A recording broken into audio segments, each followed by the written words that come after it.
Israeli Prime Minister Benjamin Netanyahu said Hamas would pay the full price after it was announced one of the 4 bodies released on Thursday did not include mother Shiri Bibas. The militant group released the bodies of 4 deceased Israeli hostages and claimed they included 3 members of the Bibas family. However, Netanyahu said the body released was of a Gazan woman instead. 24 living hostages have been released in recent weeks under the first phase of a tenuous ceasefire that paused 15 months of fighting between Israel and Hamas. Hamas are scheduled to hand over 6 more living hostages on Saturday in exchange for hundreds of Palestinian prisoners held by Israeli forces. However, it is unclear whether the scheduled swap will take place and under what conditions. Israeli police say that several explosions targeted empty buses in the central city of Bat Yam in what they're labeling a suspected terror attack. Large units were dispatched to the scene to investigate the incident and search for clues and suspects. Authorities say they're aware of at least 5 explosive devices that either detonated or were disabled, with all of them having timer devices. Israeli media outlets are calling this a strategic terrorist attack. Prime Minister Benjamin Netanyahu has called for an emergency meeting to discuss the incident. Police say no casualties were reported and investigations are ongoing. 2 women have been killed in a knife attack at a shopping centre in the Czech Republic. It happened in a store where both of the women were reportedly employees in the northern city of Hradec Králové.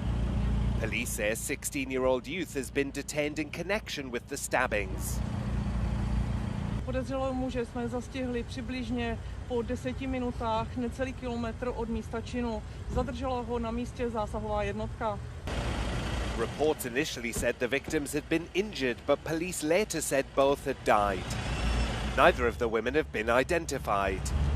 The motive for the attack isn't immediately known, but an investigation is ongoing. Police say the situation is under control and there's no further danger to members of the public.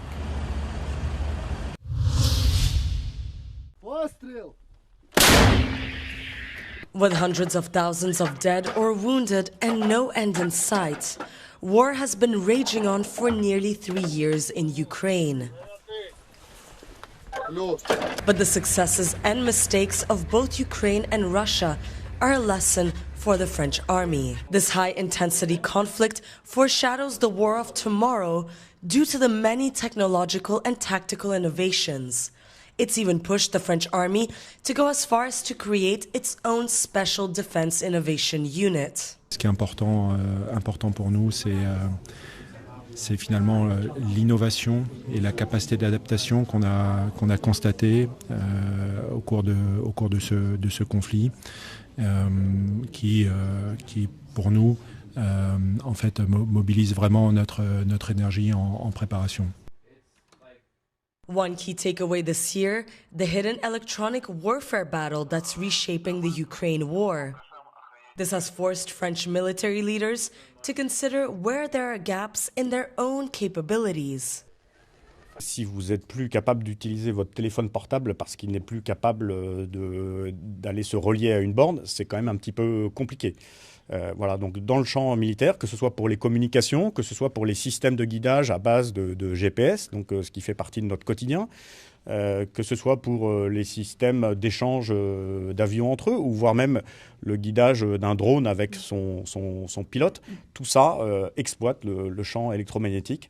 Et donc être en mesure d'agir sur ce champ, c'est être capable d'interdire son utilisation. Et c'est un domaine qui bouge très très vite. Il faut qu'on soit bien présent là-dessus parce que c'est un élément clé. The war even inspired the creation of a new NATO Ukraine Center in Poland, inaugurated this week to help the alliance learn important lessons from the battlefield in Ukraine.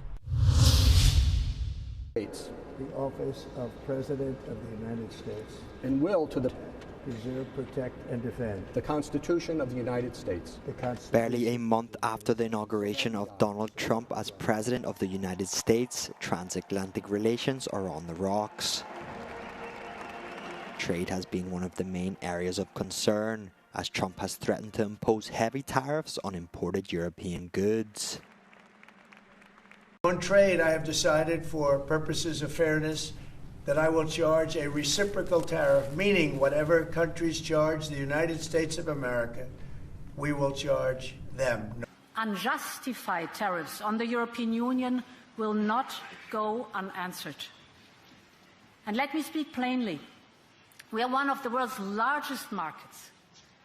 We will use our tools to safeguard our economic security and interests, and we will protect our workers, our businesses and consumers at every turn. While keeping Europe out of the peace talks in Ukraine, Trump has entered into bilateral negotiations with Russia and opened the door to granting numerous concessions to Vladimir Putin. I don't see any way that a country in Russia's position could allow them, just in their position, could allow them to join NATO. I don't see that happening. And long before President Putin, Russia was very strong on the fact that I believe that's the reason the war started. We will continue to stand shoulder to shoulder with Ukraine in the negotiations, providing security guarantees in reconstruction and as a future member of the European Union. In the run-up to early elections in Germany, the Vice President of the United States criticized an alleged decline in freedom of expression in Europe. The threat that I worry the most about vis-a-vis Europe is not Russia, it's not China, it's not any other external actor. And what I worry about is the threat from within, the retreat of Europe from some of its most fundamental values, values shared with the United States of America. Deshalb werden wir es nicht akzeptieren, wenn Außenstehende zugunsten dieser Partei in unsere Demokratie, in unsere Wahlen und in die demokratische Meinungsbildung eingreifen. According to a recent study, Europeans now regard the United States as a, quote, necessary partner rather than an ally. For three parties, Germany's elections on Sunday are especially suspenseful as they need at least 5% of the vote to play a role in the German parliament for the next 4 years. Die Linke, who has managed an impressive comeback during the short election campaign, has received a record 91,000 new membership applications. Wir werden erstmal das Ergebnis am Sonntag abwarten und freuen uns, wenn es reicht, um ins Parlament einzuziehen. Da sind wir jetzt aber sehr, sehr sicher. Und das Hauptanliegen ist wirklich, die Forderungen der Menschen umzusetzen. Und das sind gedeckelte Mieten, das sind günstigere Preise im Alltag der Menschen. Wie gesagt, dafür werden wir uns einsetzen und über Koalitionen denken wir da noch nicht nach. For the FDP, who were in the Ampel coalition, the race for the 5% will be very tight. If they make it, they could become kingmaker and as such get their demands through, even though they could be the smallest partner in a German government coalition.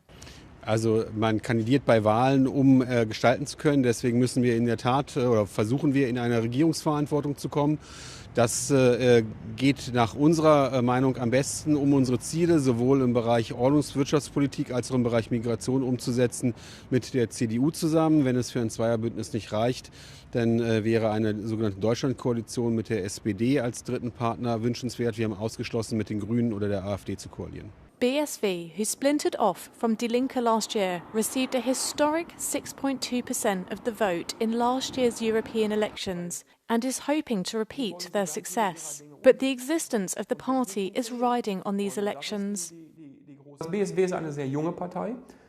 Es gibt die BSW gerade mal ein Jahr und wir waren bisher sehr erfolgreich. Und in Deutschland wäre es historisch, wenn man beim ersten Versuch tatsächlich in den Bundestag einzieht. Das hat es so noch nicht gegeben vorher.